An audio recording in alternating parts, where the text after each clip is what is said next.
जाता है। और ख़ास करके फ़ीमेल्स में ये चीज़ें वो इंक्लूड होती हैं। उन पे बात आती है जी हमारी एज तो नहीं है। फिर कुछ बातें ऐसी होती हैं जो सेक्सुअल लाइफ़ के ऊपर होती हैं, जो उनकी प्राइवेट पर्सनल लाइफ़ के ऊपर होती हैं, वो बातें होती हैं।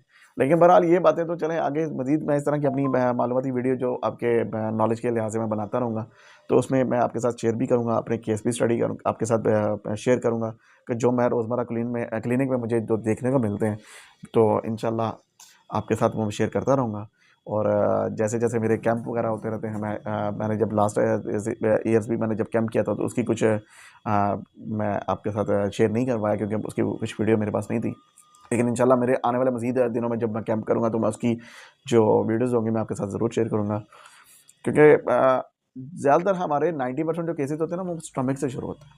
स्टमक जो है ना, वो प्रॉब्लम जो है ना, तो मैं इंशाल्लाह आने वाले दिनों में आपके साथ स्टमक की जो इश्यूज़ हैं, डिज़ीज़ हैं, उनके ऊपर मैं वीडियो जो है ना, वो लाज़मी बना के आपके साथ शेयर करूँगा। मेरी आने वाली अभी तक आपने अगर मेरे चैनल को सब्सक्राइब या फॉलो नहीं किया हुआ, तो मेरे आने वाली वीडियो जो हैं, ताकि आप तक पहुँच सकें, तो मेरे चैनल को सब्सक्राइब फॉलो कर लीजिए, ताकि मेरी जो नेक्स्ट आने वाली वीडियो हो, आप तक लाज़मी पहुँच सके। मिलते हैं इंशाल्लाह एक नई वीडियो के साथ। अपना बहुत सारा ख्याल रखिएगा। अल्लाह हाफ़िज़।